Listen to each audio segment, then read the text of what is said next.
Hi గారు, welcome to our channel. ప్రస్తుతం మనతో పాటు దాము బాలాజీ గారు సీనియర్ జర్నలిస్ట్ ఉన్నారు. వారితో ఒకసారి మాట్లాడదాం. సార్ నమస్కారం సార్. నమస్తే. సార్ పుష్ప 2 ఇంకొక 2 వీక్స్‌లో రిలీజ్ ఉంది.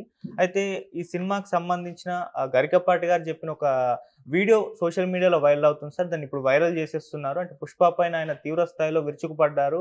విమర్శలు చేశారు సార్ అని కూడా చెప్పేస్తున్నారు. సో ఆ వీడియో ఇప్పుడు సోషల్ మీడియాలో వైరల్ కావడం వలన సినిమా మీద ఇంపాక్ట్ పడే అవకాశం ఉందని కూడా అభిమానులు కాస్త హర్ట్ అవుతున్నారు సార్. ఇంతకీ గరికపాటి గారు ఏం చెప్పారు? మరి పుష్ప సినిమాకి ఏమైనా రిలేటెడ్ ఉందా? మరి అల్లు అర్జున్ గారి రియాక్షన్ ఏ విధంగా ఉంటుంది ఆ సినిమాలో? ఆ వీడియోలో ఏముంది సార్? ఆ మధ్య మన దీనికి కూడా అల్లు అర్జున్ ఫ్యాన్స్ వచ్చారు మన ఛానల్ కూడా. మంచిది, వాళ్ళని తప్పుపడడానికి లేదు. ఎందుకంటే వాళ్ళు హర్ట్ అయ్యే విధంగా మన ఛానల్లో కొన్ని టైటిల్స్ ఉన్నాయి. కానీ ఇప్పుడు నా ప్రశ్న ఏంటంటే, గరికపాటి డైరెక్ట్గానే అటాక్ చేస్తున్నాడు. అతను ఒక స్మగ్లరు, అతను తగ్గేదే లేదని ఎలా అంటాడు, సమాజాన్ని నాశనం చేస్తున్నాడు అల్లు అర్జున్ అని మాట్లాడుతున్నారు. మరి వీళ్ళెళ్ళి గరికపాటితో ఎందుకు మాట్లాడట్లేదు? ఈ ఫ్యాన్స్ వెళ్ళి గరికపాటిని నిలదీయాలి కదా. మీరు ఎందుకు ఇలా మాట్లాడుతాం, పబ్లిక్ చర్చ పెట్టాలి కదా. మరి వీళ్ళు ఎందుకు చేయట్లేదు? అంటే ఎక్కడో యూట్యూబ్ ఛానల్లో అయితే వల్నరబుల్గా ఉంటాయి కాబట్టి వచ్చి దాడి చేసేద్దాం అనుకుంటున్నారా అనేది నా ప్రశ్న యాక్చువల్గా. ఎందుకంటే ఇప్పుడు గరికపాటి ఏం మాట్లాడాడు, అది ఎప్పుడుది వీడియో, దాన్ని ఇప్పుడు ఎందుకు ప్రచారం చేస్తున్నారు? నిజానికి గరికపాటి పుష్ప 1 ద రైజ్లో రైజ్ సినిమాకి సంబంధించి మాట్లాడాడు. 2021లో మాట్లాడాడు. సో దాన్ని, ఆ వీడియోని ఇప్పుడు వైరల్ చేస్తున్నారు. ఎవరు చేస్తున్నారు? అల్లు అర్జున్కి యాంటీ బ్యాచ్ చేస్తున్నారు. అల్లు అర్జున్కి యాంటీ బ్యాచ్ ఎవరు? ఫస్ట్ అల్లు అర్జున్కి యాంటీ బ్యాచ్ ఎవరంటే జన సైనికులు. ఎందుకంటే మెగా ఫ్యామిలీలో గొడవలు ఉన్నాయి కాబట్టి జన సైనికులకి అల్లు అర్జున్ పుష్ప సినిమా హిట్ కావడం ఇష్టం లేదు. కాబట్టి ఆల్రెడీ వచ్చిన ట్రైలర్ మీద వాళ్ళు నెగిటివిటీ ప్రచారం చేస్తున్నారు. దీని మీద కూడా వాళ్ళు చేస్తున్నారు. రెండవ యాంటీ గ్రూప్ ఎవరు? తెలుగుదేశం వాళ్ళు. తెలుగుదేశం వాళ్ళు ఎందుకు యాంటీ అంటే, అల్లు అర్జున్కి వైసీపీకి సంబంధం ఉంది, అల్లు అర్జున్ని వైసీపీ ఓన్ చేసుకునింది కాబట్టి మనం దాన్ని నెగిటివ్గా చేయాలి. ఆల్రెడీ పవన్ కళ్యాణ్ మనవాడు కాబట్టి తెలుగుదేశం వాళ్ళు కూడా దాన్ని ఎక్కువ చేస్తున్నారు. అందుకని అల్లు అర్జున్కి యాంటీగా ఏమున్నా దాన్ని వీళ్ళు విపరీతంగా సర్క్యులేట్ చేయడం, ప్రచారం చేయడం తీసుకొస్తున్నారు. అంటే ఏదో రకంగా పుష్ప 2 మీద నెగిటివిటీ క్రియేట్ చేసి జనాన్ని చూడనీయకుండా చేయాలి, పుష్ప 2కు నష్టం చేయాలి అనేది ఉన్నది. ఆల్రెడీ పవన్ కళ్యాణ్ కూడా కర్ణాటకలో మాట్లాడుతున్నప్పుడు, ఒకప్పుడు ఇక్కడ రాజ్ కుమార్ లాంటి వాళ్ళు అడవిని కాపాడే హీరో రోల్స్ చేస్తే, ఇవాళ హీరోలు అడవిని నాశనం చేసే స్మగ్లర్ రోల్స్ చేస్తున్నారని మాట్లాడాడు. అది కూడా వైరల్ అయింది. దాని మీద మనం కూడా వీడియో నేను కూడా చేశాను. సో ఇప్పుడు ఈయనేం మాట్లాడాడంటే, పుష్ప సినిమాలో హీరో ఒక స్మగ్లరు, అతను అందరినీ కొట్టి తగ్గేదేలే అని డైలాగ్ చెప్తున్నాడు. ఇది ఎంత ఘోరమైంది, దీనివల్ల సమాజంలో నేరాలు పెరుగుతున్నాయి. ఆ తగ్గేదేలే డైలాగ్ ఎవరు చెప్పాలా? ఒక హరిశ్చంద్రుడో, ఒక శ్రీరాముడో చెప్పాలా? ఒక స్మగ్లర్ చెప్తాడా? ఒక క్రిమినల్ చెప్తాడా తగ్గేదే లేదని? దాన్ని అనుకరిస్తూ పిల్లలంతా మేము తగ్గేదేలే అని ఎవరినో కొట్టడం, తగ్గేదేలే అని డైలాగులు చెప్పడం అని చాలా కోపంగా, ఆవేశంగా ఆయన మాట్లాడాడు. దాంతోపాటు ఆయన ఏమన్నా అంటే, సమాజంలో దీనివల్ల క్రైమ్ పెరుగుతుంది అన్నాడు. మామూలుగా చాలామంది ఏంటంటే, ఈవెన్ మహిళా సంఘాలు కూడా ఎక్కడో రేపు జరిగితే సినిమానే కారణం, ఎక్కడో క్రైమ్ జరిగితే సినిమానే కారణం అని చెప్తారు. ఇది పాత వ్యవహారం, ఇది ఇప్పుడుది కాదు. హాలీవుడ్లో కూడా హిచ్కాక్ లాంటి వాళ్ళని కూడా విమర్శించారు. అట్లాగే చాలా సినిమాలు హాలీవుడ్లో వస్తున్న క్రైమ్ సినిమాల మీద ఇదే విమర్శ ఉంది. అంటే సినిమా ప్రభావం సమాజం మీద నెగిటివ్గా పడుతుంది, దానికి కారణమని.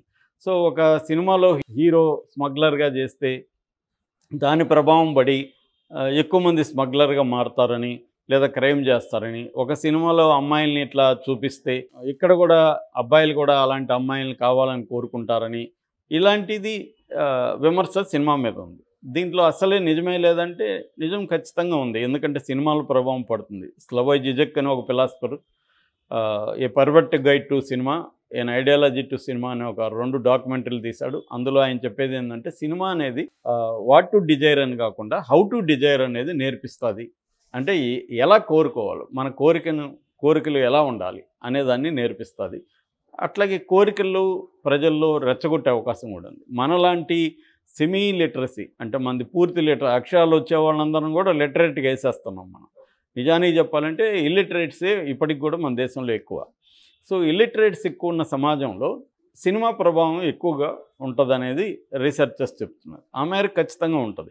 కాకపోతే సినిమా చూస్తే ఇప్పుడు శివాలో చైన్ పట్టుకున్నాడు కాబట్టి అందరూ చైన్లు పట్టుకుని కొట్టేస్తారా? ఆ టైం కనిపించవచ్చు మనకు కూడా. మళ్ళీ బయటికి పోతే మన రియల్ క్యారెక్టర్ ఉంటుంది కదా, మన రియల్ క్యారెక్టర్లో వైలెన్స్ చేసే క్యారెక్టర్ ఉంటే వైలెన్స్ చేస్తాం. ఆ సినిమా చూసినా చూడకపోయినా. చూస్తే ఇంకొద్దిగా ప్రేరణ రావచ్చు. వైలెన్స్ చేయాలని లేదనుకో నా క్యారెక్టర్లో, నేను ఎన్ని వైలెంట్ సినిమాలు చూసినా నేను చేయలేను. అంటే లేనిది వాళ్ళు కలిగించలేరు. ఉన్నదాన్ని కొద్దిగా ఎన్హాన్స్ చేయొచ్చు. అంత తప్ప లేని దాన్ని వాళ్ళు ఇది చేయరు. అందుకని హిచ్కాక్ ఒక చోట అంటాడు, ఎవరో చిన్నపిల్లోడు వచ్చి, సార్ మీరు దాంట్లో బ్లడ్ వాడారు కదా, అది కోడి బ్లడ్డా మేక బ్లడ్డా అని అడిగాడంట.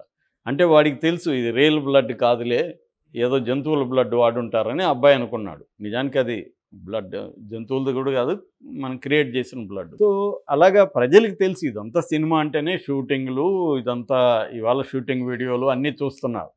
సో పుష్ప అనేది సరదాగా ఒక స్మగ్లర్గా పెట్టి తీసినారు అనుకుంటారు తప్ప, దాన్ని చూసి వైలెన్స్ పెరిగిపోయిందని ఈయన ఎలా చెప్తాడు? ఈయన దగ్గర ఏమైనా డేటా ఉందా? ఈయన రీసెర్చ్ చేశాడా? అంటే పుష్ప చూసి వైలెన్స్ చేసిన వాళ్ళు ఎంతమంది ఉన్నారనేది ఏమన్నా డేటా ఉందా? ఇదంతా వాళ్ళ ఊహలు. ఆయనకి నచ్చలేదు. అట్లా అనుకుంటే రావణాసుడు లేదా, యుద్ధం లేదా? యుద్ధాన్ని కూడా బ్రహ్మాండంగా రామాయణంలో వర్ణిస్తే అదే ఈయనే రామాయణం చెప్పాడు అనుకో, దాంట్లో నేను రావణ్ను చూసి లేకపోతే సోకాల్డ్ నెగిటివ్ క్యారెక్టర్ని చూసి నేను ఇంప్రెస్ అవ్వచ్చు. నేను కూడా సీతంలాగా ఎవరినైనా ఎత్తుకొస్తే బాగుండు అనిపించవచ్చు. అది ఎందుకు చెప్తున్నావు మరి? అంటే ఇక్కడ ఏంటంటే ఒక పురాణంలో చెప్పితేనో లేకపోతే ఒక సినిమాలో చెప్తేనో దాన్ని చూసి స్మగ్లర్లు అయిపోరు అందరూ. దాన్ని చూసి ఇదైపోరు. సమాజంలో దానికంటే కూడా మనకి టీవీలలో ఇంకా రోజు వస్తూనే ఉన్నాయి ఎట్లా స్మగ్లింగ్ జరుగుతుంది. రెండోది స్మగ్లింగ్ అంటే ఏంటో అందరికీ తెలుసు. ఒక స్మగ్లర్ అంటే వాడు చుట్టూ పోలీసులు హెల్ప్ ఉంటుంది, రాజకీయ నాయకుల హెల్ప్ లేకుండా ఎవరు స్మగ్లర్గా ఉండలేరని మనందరికీ తెలుసు. కాబట్టి అక్కడ అల్లు అర్జున్ దాంట్లో కూడా అవన్నీ చూపించాడు. దాంట్లో కూడా పొలిటీషియన్స్ కరప్షన్ ఉంది, పోలీస్ కరప్షన్ ఉంది, అన్నీ ఉన్నాయి. దాంట్లో కూడా ఇంటర్నేషనల్ లింక్స్ ఉన్నాయి అని చూపించాడు అతను. అంటే రియల్గా స్మగ్లింగ్ ఎలా జరుగుతుంది అనేది ఒక స్మగ్లర్ పాయింట్ ఆఫ్ వ్యూ నుంచి సుకుమార్ చూపించాడు. అందులో తప్పేముంది? ఈయన నేను కడిగేస్తాను, తుడిచేస్తాను అంటే నువ్వెవరు కడిగేస్తే కడిగిపోయేదానికి? వాళ్ళకి క్లారిటీ సుకుమార్కి తెలియదా నువ్వు చెప్పేవన్నీ? అల్లు అర్జున్కి తెలియదా? వీళ్ళు ఏమైనా దద్దమ్మలా? కాదు కదా. వాళ్ళకి మనం ఏం సినిమా తీస్తున్నాం, దాన్ని ఏమి చెప్తున్నాం. సుకుమార్ ఏం మూర్ఖుడు కాదు, అతను మ్యాథ్స్ టీచరు, అతనికి నాలెడ్జ్ ఉంది. ఇవాళ డైరెక్టర్లు అందరూ నాలెడ్జ్ ఉన్నాయి, ఇంటర్నెట్లో వెతుకుతున్నారు. సమాజంలో జ్ఞానం పెరిగింది, అందరికీ తెలుసు. ఎవరో ఈయన అట్లా అనుకుంటే ఈయన చెప్పే దాంట్లో అనేక పనికిమాలిన విషయాలు ఉంటాయి మన కాంటెక్స్ట్లో. అంటే రామాయణం ఇవన్నీ చెప్తున్నాడంటే దాన్ని సపోర్ట్ చేస్తున్నావా? దాంట్లో ఉండే జీవితాన్ని నువ్వు సపోర్ట్ చేస్తున్నావా అంటే అప్పుడు దళితులు స్త్రీలు తిరగబడాలి మరి ఆయన పట్ల. ఎందుకంటే దళితులు స్త్రీలకు వ్యతిరేకమైన అంశాలు చాలా రామాయణంలో ఉంటాయి. ద్రవిడ ప్రజలకి రాముడు కాకుండా రావణాసురుడే ఆరాధ్య దైవం. చాలామంది ట్రైబల్స్ రావణాసురుడు పేరు పెట్టుకుంటారు. మా రావణాసుడి పేరుతో అసుర అనే నవల వచ్చింది, ఆనంద నీలకంఠన్ రాశాడు. అలాగే రావణాసుడిని ఓన్ చేసుకునేవాళ్ళు. నువ్వు రావణాసుడు విలను, రాముడు హీరో అంటే నువ్వు చెప్పిందే ఎందుకు ఆమోదించాలి ప్రజలు? కాబట్టి వీళ్ళకి ఏంటంటే ఏమీ తెలియకుండా సినిమాల్ని తిట్టడం అనేది ఒక ప్యాషన్ లాగా మారిపోయింది. దీనివల్ల అల్లు అర్జున్కి నష్టం ఏముండదు. ఎందుకంటే ఆయన చెప్పిన దాన్ని ఫాలో అయ్యి సినిమాలు చూడకుండా ఉండేవాళ్ళు. సినిమా నచ్చితే సినిమాకి వెళ్తారు, సినిమా నచ్చకపోతే సినిమాకి వెళ్ళరు. ఆ సినిమాలో దమ్ముంటే మార్కెటింగ్ బాగా చేసుకుంటే అది అవుతుంది. ఆల్రెడీ ఆ సినిమాలో దమ్ము ఉందని ఫస్ట్ పార్ట్లో నిరూపించారు. దాని పాటలు కానీ దాని ఇది కానీ నచ్చింది. సో ఒక మేనరిజం పెడతారు. ఇప్పుడు అతడు సినిమాలో అతన్ని విపరీతంగా పొగిడే సాంగ్ ఉంటుంది. అది అతడు ఇతడు అనే సాంగ్ ఉంటుంది. నాకు లిరిక్ గుర్తులేదు. కానీ అతను ఎవడు దాంట్లో ఒక అసాసినేషన్, ఒక కిరాయి హంతకుడు కదా అతను. మహేష్ బాబు క్యారెక్టర్ ఏంటి? డబ్బు తీసుకొని హత్యలు చేసేవాడు.